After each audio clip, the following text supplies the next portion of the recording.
జై గురుదేవ్. సో నిరంతర ఎరుకలో ఉండే అతనిని వారిని ఏది చలింప చెయ్యగలదు?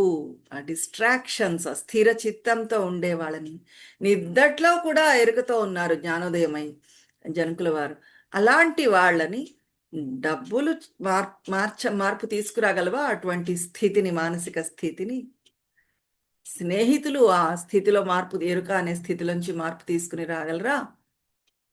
మనం కాసేపు కళ్ళు మూసుకుని ఓంకారం చెప్దామంటేనే క్లాస్ మొదలయ్యడానికి ముందు ఏం పనులు చేశామా అనేది గబగబా అవన్నీ మైండ్లో తిరిగిపోతూ ఉంటాయి. ఆ పనికి పొయ్యి కట్టేశానా, గేట్ క్లోజ్ చేశానా, వీతలు గడి పెట్టానా, తీసించానా. సో, ఎంత క్షణాల్లో మనసు చలించిపోతోంది అనేది గమనించండి. అటువంటిది జనకుల వారికి ఏమి నిద్దట్లో కూడా ఎరుకలో శరీరం విశ్రాంతి తీసుకుంటోంది. అటువంటి మానసిక స్థితి ఎరుకని మన డబ్బులు మార్చగలవా, స్నేహితులు మార్చగలరా అంటూ నిన్న చెప్పారు. దాని కంటిన్యూషన్ ఇవాళ చెప్పుకుందాం. ఇది చాలా అందమైన ఆ, విషయం. ఇది గమనించండి. ఏమి ఆ, ఆ, నీలో నువ్వు స్థిరంగా ఉండేటప్పుడు ఏది నిన్ను బయటికి కదల్చగలదు, బయటికి లాగేయగలదు. నీ నుంచి నిన్ను దూరంగా లాగేయగలవా? డబ్బులు ఆ ఆనందం నుంచి, ఆ బ్రహ్మానందంలో నువ్వు ఉండేటప్పుడు దాని నుంచి నిన్ను దూరంగా లాగేయగలవా, బయటికి లాగగలవా? సంతోషంగా నువ్వు ఎంజాయ్ చేస్తూ ఉండొచ్చును గాక. నీకు 2 లక్షల రూపాయలు ఇస్తాను అంటే చాలా హ్యాపీ ఫీల్ అవ్వచ్చును గాక. ఆనందంగానే ఉంటామండి. కానీ ఆ సంతోషం ఎంతసేపు ఉంటుంది? వెంటనే మరుక్షణం మొదలైపోతుంది మనసులో ప్లానింగ్. ఇప్పుడు ఈ 2 లక్షలు వస్తే నేనేం చెయ్యాలి? అసలు వాళ్ళు ఎప్పుడు ఇస్తారు? ఇంకా మనసు హలో నెంప్టీ ఉంటుందా చెప్పండి? బిజీ అయిపోయింది మనసు. డబ్బులు మిమ్మల్ని హలో నెంప్టీ స్థితి నుంచి, ఎరుకలోంచి బయటకు లాగేస్తాయి, అవునా కాదా? కానీ జనకుల వారు ఆశ్చర్యపోతున్నారు. అసలు మరి డబ్బులు ఎలా లాగలము? ఆ హాలో అండ్ ఎంప్టీ స్థితిలో, ఎరుకలో నిరంతరము ఉంటాం కదా. అది నన్ను బయటికి లాగలేదు, ఈ బ్రహ్మానందం నుంచి దూరము చెయ్యలేదు. ఇంకేమి లాగుతాయి? స్నేహితులు, స్నేహం.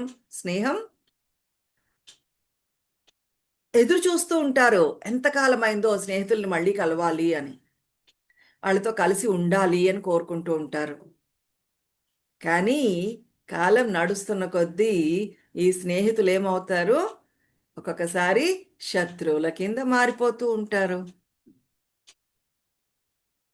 ఎంతలాగా దగ్గరగా అవుతూ ఉంటారో అంతగా శత్రువులు అయిపోతూ ఉంటారు.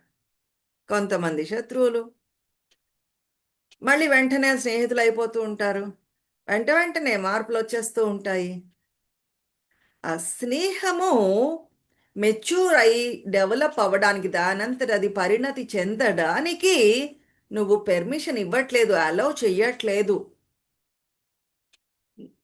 కేంద్రం నుంచి బయటకు వచ్చేస్తున్నావు. అది స్నేహం తాలూకు తప్పు కాదు. ఆ స్నేహం శత్రుత్వం కింద మారడము అనేది ఉంది, చూశారు. అది స్నేహం తాలూకు తప్పు కాదు. స్నేహంలో ఏమైంది? నువ్వు నీలోంచి బయటకు వచ్చేసావు, నీ కేంద్రంలోంచి దూరం అయిపోయావు, బయటకు వచ్చేసావు. అప్పుడేమవుతుంది? స్నేహితులే శత్రువుల కింద మారిపోతూ ఉంటారు. ఎందుకు? నువ్వు కేంద్రంలో లేవు కాబట్టి. నువ్వే గనక కేంద్రంలో ఉంటే ఆ స్నేహము పెరుగుతూనే ఉంటుంది. క్వమే విషయదాస్యవ. మూడో విషయం ఏమి? డబ్బులు, స్నేహితులు చెప్పారు. మూడోది ఏమండి? అలవాట్లు, కోరికలు. ఏది నిన్ను కేంద్రంలోంచి బయటికి లాగేస్తుంది? ఒక ఆ, దగ్గర నువ్వు స్థిరంగా ఉండొచ్చును గాక కూర్చుని, కానీ ఎవరికైనా సిగరెట్లు కాల్చే అలవాటు ఉందనుకుందాం, కాల్చకుండా ఉండలేరు. ఏమవుతుంది? అంతమంది కూర్చున్నా సరే బయటికి వెళ్ళిపోయి ఒక పఫ్ పీల్చి రావాలి అని అనుకుంటూ ఉంటారు. అలానే కాఫీ కానీ అయినా అలవాటు, తాగడం అలవాటు ఉండేవాళ్ళు ఏమన్నా సరే వాళ్ళు కూడా ఎక్కువసేపు కూర్చోలేరు. మాట్లాడుతుంటే ఇదే జరుగుతుంది. లేచి బయటికెళ్ళిపోవాలనిపిస్తూ ఉంటుంది వాళ్ళకి. లేదు అలా కూర్చుని ఎంతసేపు వింటామండి? బయటికెళ్ళి ఒకసారి ఐస్ క్రీమ్ తినొస్తే బావుండు. మార్పు కోరుకుంటూ ఉంటారు. అదే సత్సంగం మళ్ళీ మళ్ళీ చేయడానికి విసుగొచ్చేస్తూ ఉంటుంది. ఏదో వెరైటీగా ఇంకొకటి చేయాలి అని అనిపిస్తూ ఉండొచ్చును గాక. లేదా ఒక మూవీ చూడాలి అని అనిపించొచ్చు. ఎప్పుడూ సత్సంగమేనా, సినిమాకెడదాము అని అనిపించచ్చు. మార్పు కావాలి అని కోరుకుంటూ ఉంటుంది. విషయ దాస్యవహ. ఆకర్షణ. ఈ పంచేంద్రియాలు ఉన్నాయి చూసారు. చెవులు, కళ్ళు, ముక్కు, నాలిక, వాసన చూడటము, స్పర్శ. ఇవేం చేస్తాయి? ఆ సంపూర్ణత్వంతో, సంతృప్తితో ఉండే మనసుని ఆకర్షణలు బయటికి లాగేస్తూ ఉంటాయి. ఇవేవి చేయలేదనుకోండి, ఈ పంచేంద్రియాలు కూడా ఏమీ చేయలేదనుకోండి, మిమ్మల్ని బయటికి లాగలేకపోయాయి అనుకుందాం. కేంద్రంలోనే ఉన్నారు. అప్పుడు ఇంకొకటి ఉందండి. శాస్త్రాలు చదవాలి, తెలుసుకోవాలి అనే కోరిక. శాస్త్రం. ఏదో ఒక యజ్ఞానికి వెళ్ళాలి అనే కోరిక. లేదు మత గ్రంథాలు చదవాలి, వినాలి అనే కోరిక. అదే కథ రామాయణము, మహాభారతము మళ్ళీ మళ్ళీ వెడుతూ ఉంటారు ప్రసంగాలకి. ఈ దేశంలో ప్రతి ఒక్కరికి రామాయణము, భారతము తెలుసు. కానీ అదే ప్రవచనం మళ్ళీ మళ్ళీ వినడానికి వెడుతూ ఉంటారు. ఇటువంటి రామాయణము, భాగవతము చదివే దగ్గర ప్రదేశాలలో పెద్ద బోలెడు మంది జనాలు ఉంటారు. అయితే ఒక్కొక్కసారి ఏమవుతూ ఉంటుంది, ఆల్రెడీ వాళ్ళకి తెలుసు కదా, అక్కడ ప్రవక్త చెప్తూ ఉంటారు. వాళ్ళతో పాటు వీళ్ళు మాట్లాడుతూనే ఉంటారు. లేదో ఒకసారి వాళ్ళకంటే ముందే వీళ్ళు మాట్లాడేస్తూ ఉంటారు. అక్కడ ఏమవుతుందో ముందే తెలుసు వీళ్ళకి. నిజానికి ఒక అడుగు ముందు కూడా ఉంటూ ఉంటారు వీళ్ళు. ఈ దేశమంతా కూడా నిరంతరము ఇటువంటి ప్రవచనాల్లో మునిగిపోయి ఉంటుంది. అయితే ఈ రామాయణము, భారతము నిరంతరము వింటూ ఉండడం వల్ల ఏమైనా లాభం కలిగిందా? నిజానికి అలా వినే గుంపులో సగం మంది ఆ ప్రవచనం వింటూ నిద్రపోతారు కూడా. ఇంకా లాభం ఏముందండి? అది మళ్ళీ ఓ సినిమా చూసినట్టు ఇంకో ఎంటర్టైన్మెంట్ అంతే. ఆ ప్రసంగం కూడా వాళ్ళకి. కానీ మనసే అనుకుంటూ ఉంటుంది, అబ్బా నేను ఇవాళ చాలా మంచి మతపరమైన పని చేశాను, కోవిలకి వెళ్ళొచ్చాను చూసారు, ఎంతో మంచి పని చేశాను నేను అని అనుకుంటూ ఉంటుంది. సినిమాకి వెళ్ళడం మానేసి మంచి కోవిలకి వెళ్ళాను చూడండి, రామాయణం విన్నాను చూడండి, అబద్ధపు సంతృప్తిలో పడిపోతూ ఉంటుంది మనస్సు. అది ఒక మతపరమైన పని అని అనుకుంటోంది, ఒక హోలీ థింగ్ అనుకుంటోంది, ఒక పుణ్యకార్యం అనుకుంటోంది, పుణ్య పురుషుడు అనుకుంటోంది, కార్యం పుణ్య యజ్ఞము అని అనుకుంటోంది. కానీ నువ్వు అక్కడ కేంద్రంలో ఉండలేవు. అది కూడా నిన్ను కేంద్రంలోంచి దూరంగా చేసేస్తుంది. రామాయణం వినాలి అనే కోరిక ఉంది చూశారు, ఆ గుంపులోకి వెళ్ళి నేను కూడా కూర్చుంటాను అనేది ఉంది చూశారు. కేంద్రంలో స్థిర చిత్తంతో మీరు ఉండకుండా చంచలమయ్యేటట్లు దూరం చేసేస్తుంది. శాస్త్రం క్వచ విజ్ఞానం యదామే గలిత స్పృహ. ఏదైనా లేదు అంటే ఈ శాస్త్రాలు కాకపోతే ఇంకొక ప్రత్యేకమైన జ్ఞానం కావచ్చు, నైపుణ్యాలు కావచ్చు, ఆకర్షిస్తాయి, మిమ్మల్ని కేంద్రంలోంచి దూరంగా తీసుకెళ్ళిపోతూ ఉంటాయి.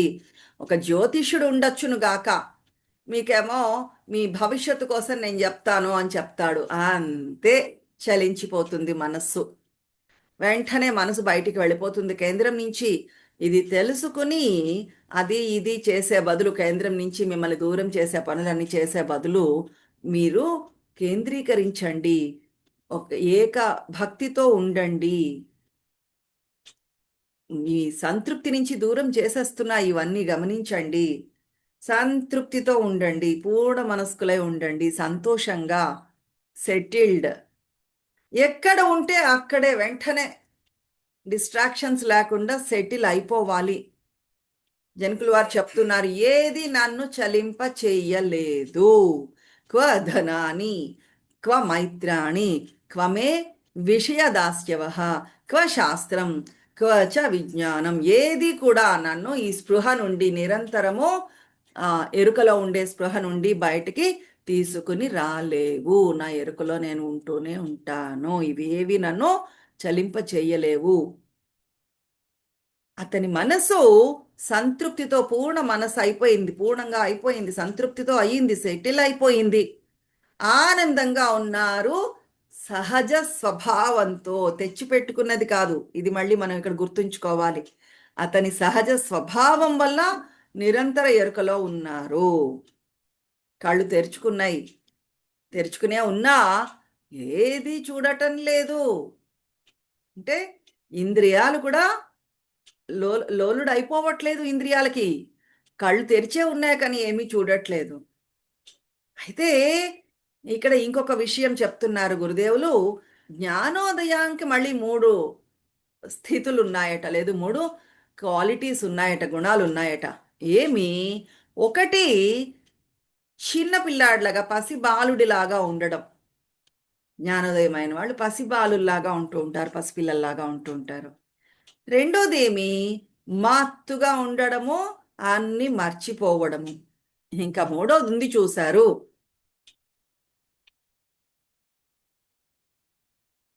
Disturbance, ఖయాటిక్, devilish. ఒక దెయ్యంలాగా, రాక్షసుడిలాగా.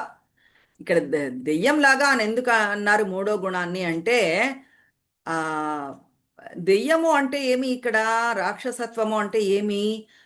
విపరీతమైన బలము, పవరు, శక్తి. అది చాలా డిస్టర్బెన్స్ క్రియేట్ చేస్తూ ఉంటుంది. ఏమైనా చెయ్యగలదు, రాళ్ళని కదిపేయగలదు, కంటి మీద కొనుకు లేకుండా ఎన్నో రోజుల పాటు మీరు కంటిన్యూస్గా పనిచేసేయగలుగుతారు. దెయ్యము లాగా, రాక్షసుడి లాగా అంటున్నారు, అంతేకాని దెయ్యం కాదు ఇక్కడ. అది గమనించండి.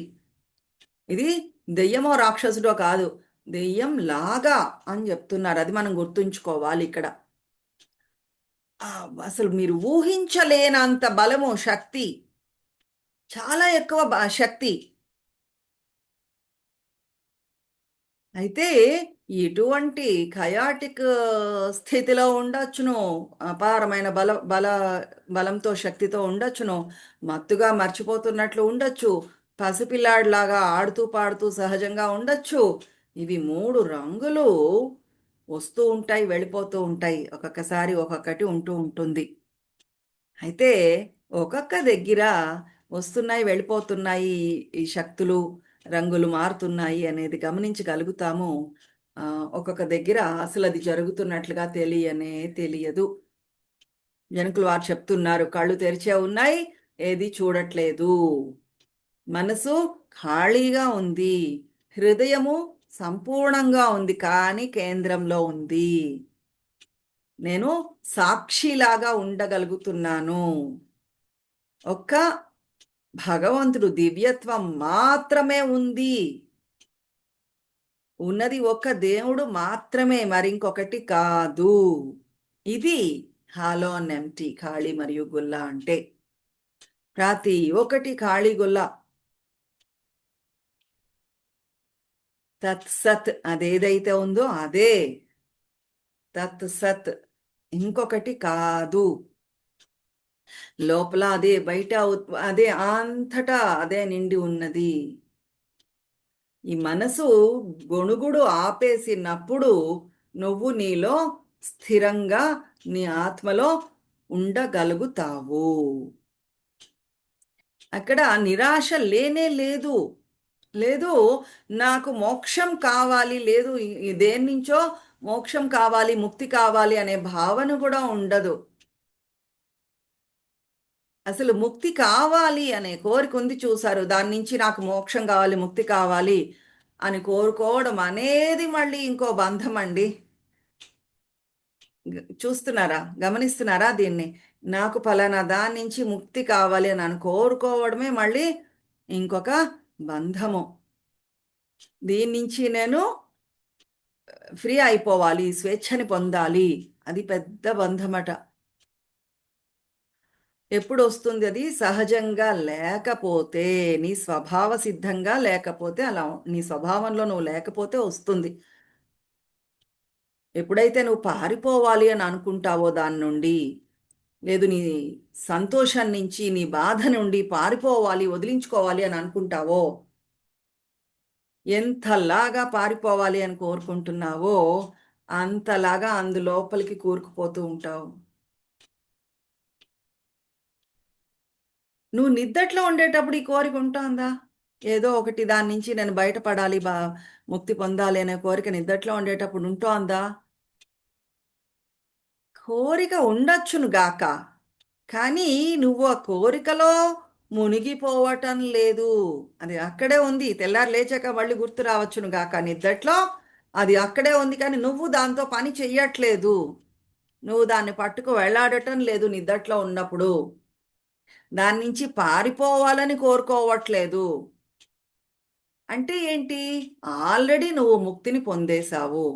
నువ్వు ఆల్రెడీ ఫ్రీ అయిపోయావు. అది అక్కడే ఉంది కానీ నువ్వు పట్టించుకోవటం లేదు. చాలా మంది ఈ మోక్షం కావాలి, ముక్తి కావాలి అనే ప్రయత్నంలో చిక్కుకుపోతూ ఉంటారు. ఈ పూర్తిగా బౌద్ధ మొనాస్ట్రీస్ ఉంటాయి కదా! ఆరామాలు. ప్రపంచం మొత్తం మీద వాళ్ళు కోరుకునేది ఈ ప్రయత్నమే, ముక్తి మోక్షం కావాలి అనే ప్రయత్నంలో చిక్కుకుపోతారు. అక్కడ ఉండే ప్రజలను మీరు అడిగారనుకోండి మీకేం కావాలి అని, రాత్రి పగలు అలాగ ధ్యానం చేస్తూ ఏళ్ల తరబడి గమనిస్తూ కూర్చుంటారు. ఎందుకండి అని అడిగారనుకోండి, వాళ్ళు మాకు మోక్షం కావాలని చేస్తున్నామండి అంటారు. ధ్యానం ఎందుకు చేస్తున్నారు? నిర్వాణం కోసం ధ్యానం చేస్తూ ఉంటారు. ఎవరినైనా అడగండి, నీకు నిర్వాణం దొరికిందా, వచ్చిందా అని అడగండి. రాలేదు అని చెప్తారు. కానీ వాళ్ళకి కావాలి. ఎప్పుడైతే కావాలి నిర్వాణము అని కోరుకుంటున్నారో వాళ్ళకి ఎప్పటికీ రాదు. నిర్వాణం కావాలి అనే కోరిక అది రాకుండా చేసేస్తూ ఉంటుంది. ఆ కోరికలో చిక్కుకుపోతూ ఉంటారు. వాళ్ళు నిర్వాణం అయినా సరే గమనించండి. ఇంకా మిగతా ధ్యానం చేసే వాళ్ళని అడగచ్చు మీకేం కావాలి అని. వాళ్ళేం చెప్తారు? బ్రహ్మన్ కాన్షియస్నెస్, ఆ పరబ్రహ్మంలో నేను లీనమైపోవాలి అంటారు. ఎప్పుడైతే కావాలి అని కోరుకున్నావో ఎప్పటికీ నీ దగ్గరికి రాదు. ఆ కోరికే అడ్డంకి అయిపోతుంది ఆ పరబ్రహ్మంలో ఏకమవడానికి, బ్రహ్మ చైతన్యంలో ఏకమవడానికి. ఆ కోరిక కావాలి అనే కోరిక ఉంది చూసారు, అదే అడ్డంకి అయిపోతుంది, అడ్డుకుంటూ ఉంటుంది. ఇంతకంటే తెలివి తక్కువ పని ఇంకొకటి ఉందా? అన్నిటికంటే అత్యంత పెద్ద తెలివి తక్కువ పనేమి ఆ పరబ్రహ్మంలో లీనమైపోవాలి అని కోరిక. మళ్ళీ స్టాక్ల వారు ఏం చెప్తున్నారు? ఇవన్నీ విడిచిపెట్టి విశ్రాంతిగా ఉండండి. ప్రతి క్షణము నీలో ఏం జరుగుతోందో గమనించగలుగుతున్నావా? రకరకాల చాయిస్లు వస్తూ ఉంటాయి. ఇది కావాలి, అది కావాలి, లేదు లెక్కలేస్తూ ఉంటారు, విడదీస్తూ ఉంటారు, విచక్షణ చూపిస్తూ ఉంటారు. ఇది ఇది మంచిదా, అది చెడ్డదా అని నిరంతరము మీలో జరుగుతూనే ఉంటుంది. మీ చేతలలో కాదు, పనుల్లో కాదు, మీరు చేసే పనుల్లో కాదు, నీ మనసులో. అంతర్వికల్ప శూన్యస్య, జనకుల వారు ఏం చేస్తున్నారు, ఏమంటున్నారు? మీ మనసులో ఘర్షణ లేదు, చాయిస్ లేదు. నా మనసులో, జనకుల వారి మనసులో ఘర్షణ లేదు, ఎంపిక లేదు, ఏమీ లేదు.